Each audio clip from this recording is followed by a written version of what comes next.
Mesdames et messieurs, bonjour et bienvenue sur SRL TV.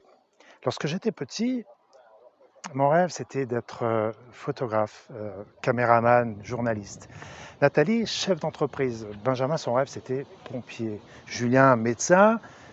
Julie, c'était plutôt les animaux, son dada. Et Marina, maîtresse d'école.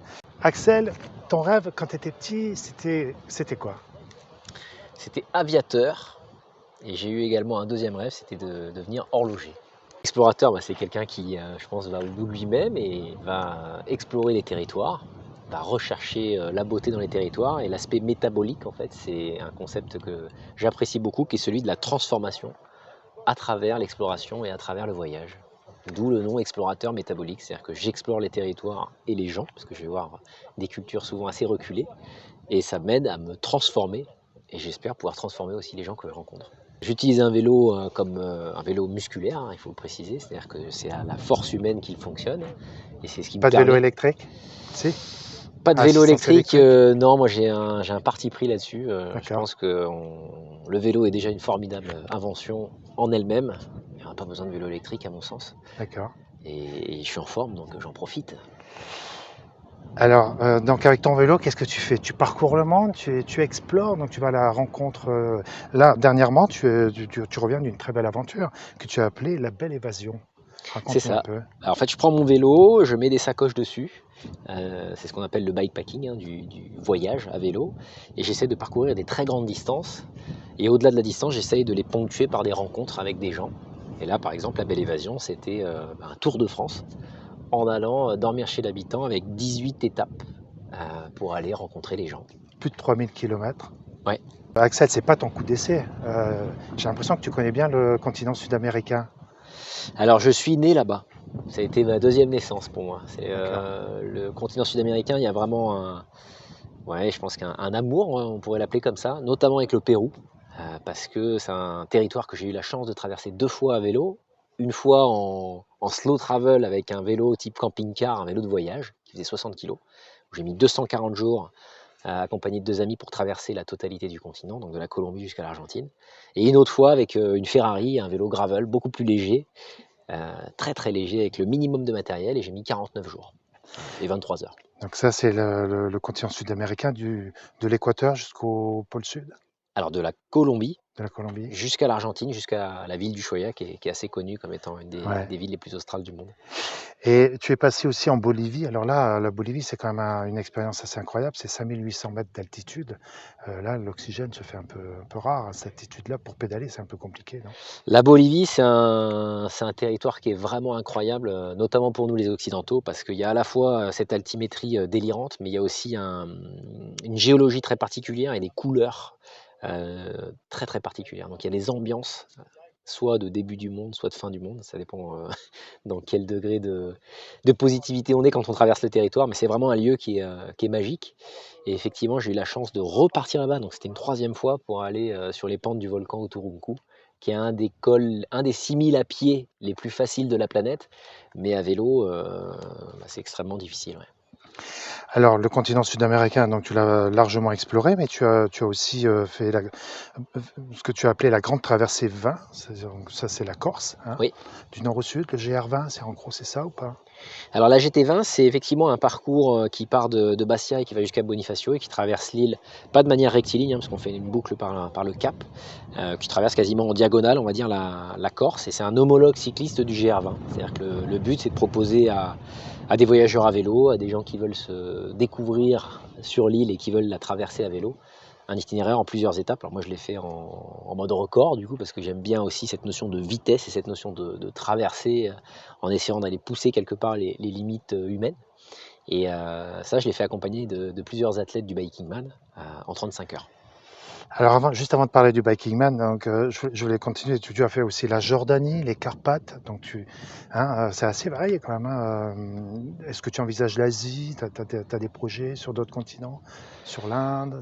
Mais oui, la Sur soif le... d'exploration, je pense qu'une fois qu'on a mis le doigt dedans, et notamment le voyage à vélo, l'exploration à vélo, je pense qu'il y a un moment avant et un moment après, et il n'y a jamais de retour en arrière.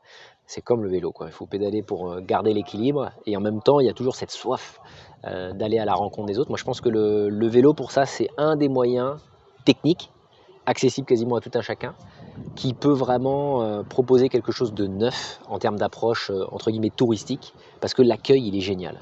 Et moi c'est ça que j'adore sur mes expéditions, au-delà des distances, de l'élévation, de la difficulté. Je mets des ingrédients de l'extrême parce que ça me plaît et que c'est un peu quand je suis dans l'embarras que je me révèle. Mais ce qui me plaît c'est vraiment d'aller à la rencontre des gens dans ce format avec un vélo, parce que ça donne des souvenirs immémoriaux, quoi. Donc il n'y a pas que le côté sportif, il n'y a pas que le côté performance, il y a le côté rencontre humaine, hein, sociabilité, découvrir d'autres civilisations, t'ouvrir l'esprit aussi. Ouais, et puis aller à la rencontre de l'autre tout simplement, quoi. Pour moi, le vélo, c'est un outil de migration aussi. C'est-à-dire que ça permet de se rappeler. Alors, j'ai 35 ans, hein, je suis super jeune, mais je pense qu'on a tous ça dans les veines, 20 millions d'humanité. Ces grandes migrations humaines où pendant un moment, il fallait se déplacer pour trouver des ressources. Quand on a la possibilité de reparcourir des grandes distances, et c'est plutôt facile à vélo, c'est beaucoup moins difficile qu'à pied, par exemple, ou en courant, bah, je pense qu'on retrouve aussi ce lien et cette solidarité qui existe entre les humains, sans avoir les rapports commerciaux qu'on a l'habitude de voir quand on est en mode touriste avec un sac à dos, quoi. Tout ça, ça disparaît pour laisser place finalement à l'accueil, à la solidarité et à l'entraide.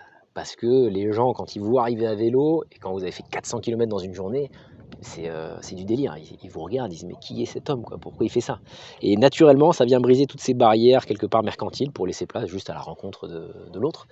Et la personne que vous rencontrez, généralement, elle va aborder le contact comme si c'était la première fois et peut-être la dernière fois qu'elle allait vous voir. Et vous aussi.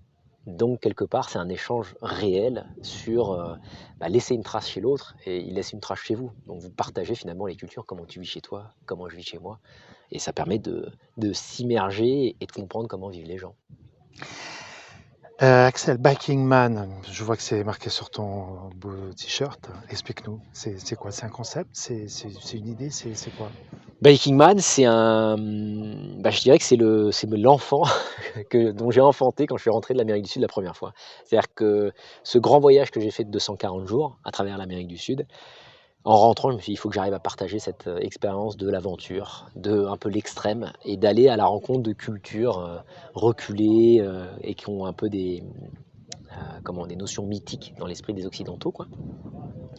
Et ça a donné en fait la naissance de Biking Man, c'est-à-dire des formats d'épreuves sportives, mais humaines avant tout, qui plongent des gens du quotidien, des héroïnes et des héros, avec un vélo. Et vous devez vous débrouiller totalement du départ jusqu'à l'arrivée de l'épreuve. Et moi, je ponctue les parcours de plein de difficultés, de plein de challenges qui vont faire que quelque part, ça va potentiellement changer les gens qui y participent. Moi, je suis au tout début d'un mouvement. Et quelque part, il y a cette pureté, il y a ce retour à des épreuves où on est content de se retrouver sur une ligne de départ parce qu'on ne sait pas qui sont les concurrents. Et ça crée une énergie de gens qui sont juste heureux d'être là, quoi. Et heureux surtout de faire quelque chose d'idiot, c'est-à-dire de parcourir des très grandes distances, de prendre des risques inconsidérés sur une bicyclette pour ne rien gagner. C'est-à-dire qu'il n'y a aucun lot, il n'y a rien à gagner à part peut-être un t-shirt de finisher et une médaille, quoi. Mais ça crée une énergie de folie où en fait les gens n'arrêtent pas de revenir. C'est-à-dire qu'ils viennent une fois et puis en fait ça change leur vie. Ils reviennent une deuxième fois, puis une troisième, et on a des gens qui sont venus plus de 10 fois sur 14 épreuves qu'on a organisées, quoi. Je dis jamais non, je dis toujours oui à ce qu'on me propose. Et en l'occurrence, ouais, le partage, c'est ce qui me plaît. Aujourd'hui, depuis que je suis rentré fin 2015, il y a Biking Man, il y a les expéditions, mais il y a surtout tout ce que je fais autour de ces univers. J'ai la chance de partager avec toi en ce moment à la télé. Je partage également avec la presse, papier. Toutes les opportunités, quelque part, je dis toujours oui. Parce que je pense qu'il y a aussi il y a une synchronicité des choses. C'est-à-dire que c'est pas un hasard si à un moment donné, je me retrouve en face de toi pour parler des sujets qu'on est en train d'évoquer. Il y a un besoin aussi des gens.